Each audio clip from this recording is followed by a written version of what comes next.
अस्सलाम वालेकुम everyone, hope you are doing well. आज की इस वीडियो में मैं आप लोगों के साथ शेयर करूंगा कि आप एआई को यूज़ करके मीन चैट जीपीटी को या कोई और भी एआई का वर्जन है उसको यूज़ करके आप कैसे अपनी तैयारी कर सकते हैं। बेसिकली ये मैं वीडियो इसलिए बना रहा हूँ कि मुझे बहुत से लोगों के व्हाट्सएप पे डीएम्स आए हैं कि सर हम तैयारी कैसे करें, कहाँ से तैयारी करें, कौन से नोट्स लें, कौन सी बुक से तैयारी करें। तो ये है कि इस वीडियो के बाद आपको अब किसी एकेडमी का कोर्स बाय करने की ज़रूरत नहीं पड़ेगी, ना ही ऐसे जलील होना पड़ेगा कभी किसी के नोट्स के पीछे और कभी किसी नोट्स के पीछे। तो आप ख़ुद ही घर बैठे आराम से इस तरह से तैयारी कर सकते हैं। आपने क्या करना है, चैट जीपीटी को सब यूज़ करते होंगे। ये प्रॉम्प्ट आपने उधर चैट जीपीटी पे देनी है। ये प्रॉम्प्ट आपको चाहिए तो आप मुझे कमेंट सेक्शन में प्रॉम्प्ट लिख के कमेंट कीजिएगा, मैं आपको वहाँ पर ये प्रॉम्प्ट आपको उधर ही पेस्ट कर दूँगा। जैसे मैंने अभी ये प्रॉम्प्ट किया है कि एएसएफ इंस्पेक्टर की जो सिलेबस है उसकी मुझे आउटलाइन बना के दो। बाय द वे इस पर मैंने एक वीडियो बना दी है, एएसएफ का जो सिलेबस था उसको मैंने डिटेल में एक्सप्लेन कर दिया। अगर वो वीडियो आपको चाहिए तो ऊपर आई बटन पे वो वीडियो भी आपको मिल जाएगी। तो जैसे मैं इसको एंटर करता हूँ, जैसे ही मैंने प्रॉम्प्ट दिए है तो उसने ये देखिए वो सिलेबस बना के दे दिया। ये उसने सिलेबस बना के दे दिया है, 16 की है, एफपीएससी के थ्रू हुई है। अब देखिए मैंने उसको नहीं बताया कि ये एफपीएससी का है या कौन सा पेपर है, तो जो उसके पास डाटा है उसको एनालाइज करके वो एक आपको सिलेबस बना के देगा। तो सिलेबस को मैं इतना डिटेल में नहीं डिस्कस करूँगा क्योंकि मैं ऑलरेडी वीडियो में कर चुका हूँ, बट जो एक चीज़ है वो मैं आपको बताऊँगा। तो देखिए उसने इंग्लिश का सिलेबस सबसे पहले बताया है। इंग्लिश के सिलेबस में उसने क्या क्या चीज़ें बताई हैं। उसने कहा है कि देखें इंग्लिश का सिलेबस जो होगा उसमें से 20 मार्क्स के आपके क्वेश्चंस आएंगे और उसमें वोकैब क्या है और वोकैब के बाद ग्रामर का है। अब वोकैब में कौन कौन से पार्ट्स होंगे आपके पास, synonyms, antonyms, one words, substitutions etcetera.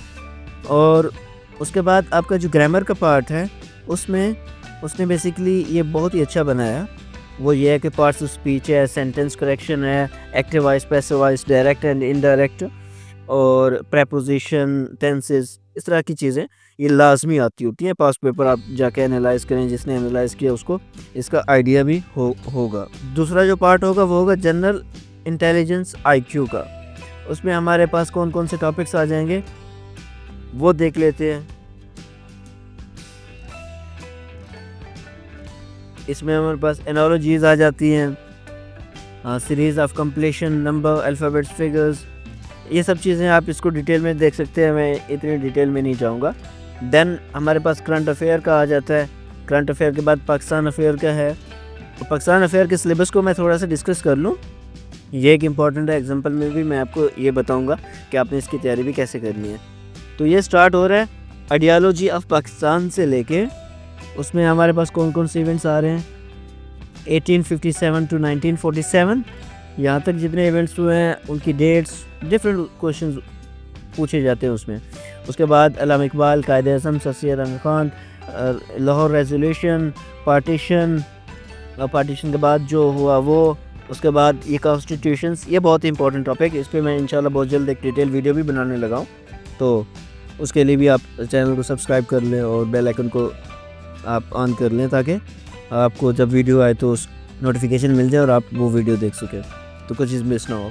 उसके बाद हमारे पास है पॉलिटिकल, इम्पोर्टेंट पॉलिटिकल इवेंट्स 1947 से प्रेजेंट तक जो इवेंट्स हुए हैं वो क्या है। वार्स ऑफ, अब कारगिल का कन्फ्लिक्ट और इंडिया पाकिस्तान के दरमियान जो वार हुई है वो भी इम्पॉर्टेंट है।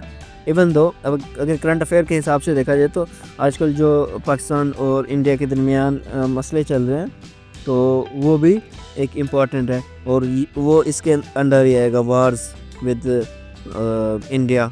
तो ये चीज़ भी आप देख लें। उसके बाद current political system, federation, institutions, ये सब चीज़ें।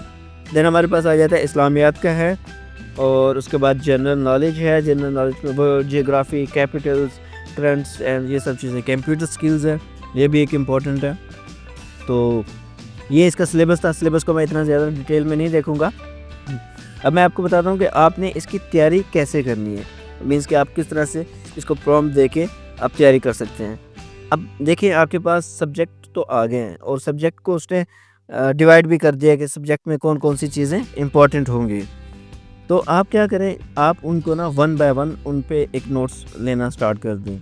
लाइक मैं आपको अभी बताऊं कि मैं अब इंग्लिश से स्टार्ट कर रहा हूं और इंग्लिश में मुझे चाहिए कि पार्ट्स ऑफ स्पीच।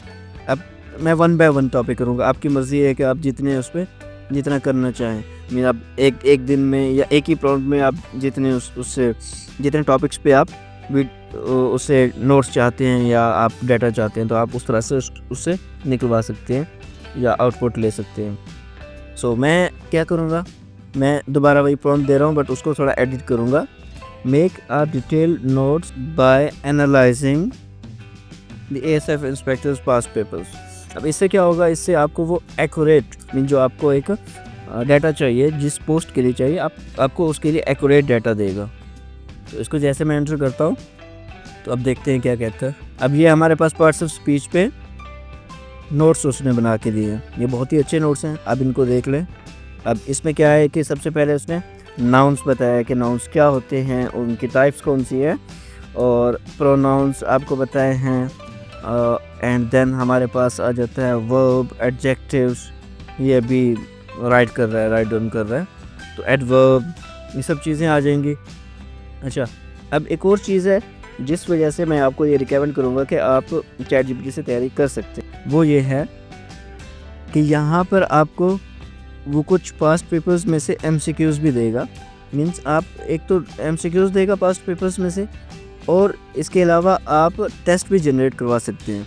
आप ये देख सकते हैं, आप इनको रीड कर लीजिएगा, एक दो मैं देख लेता हूँ। जैसे एक identify the parts of speech underline the words, he speaks softly to the children. Okay, ये सेंटेंस मैं पढ़ रहा था। अब सॉफ्टली इसमें क्या है, वो वर्ब नाउन है, वर्ब है, एडवर्ब है, एडजेक्टिव है। तो उसने उसके बाद आंसर भी यहाँ पर आपको बता दिया कि ये इट्स एन एडवर्ब। तो ये जब आप इसको देखेंगे डिटेल में, जब इसको पढ़ लेंगे तो आपके लिए ये अटेम्प्ट करना भी इजी हो जाएगा।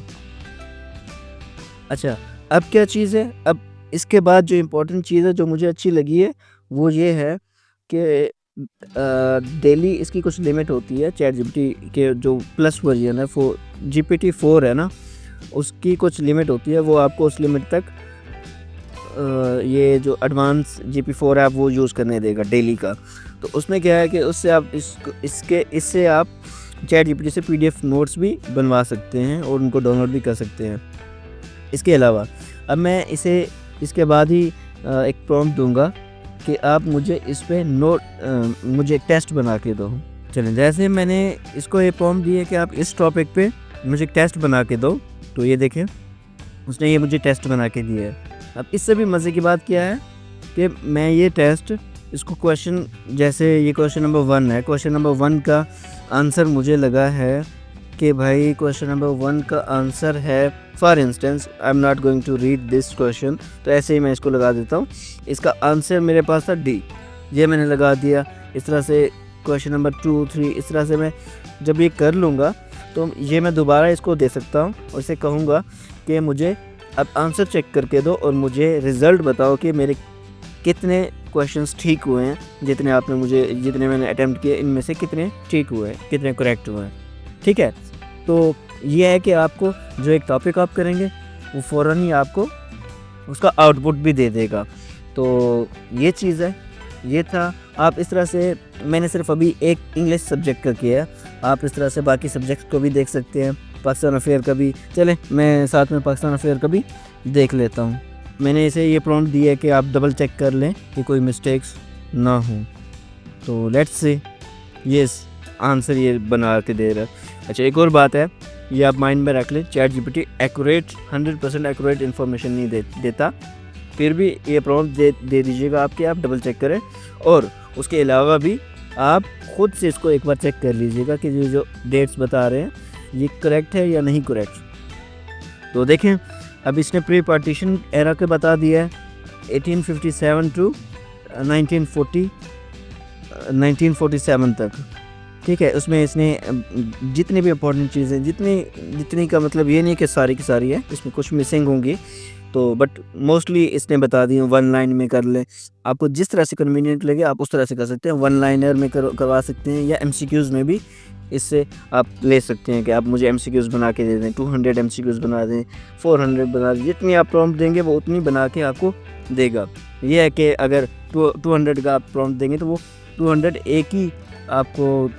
एक ही पेज में नहीं बना के दे देगा, 50-50 के पेज में आपको वो आउटपुट देगा। तो देखते हैं ये यहाँ से उसमें लखनऊ पैक्स है।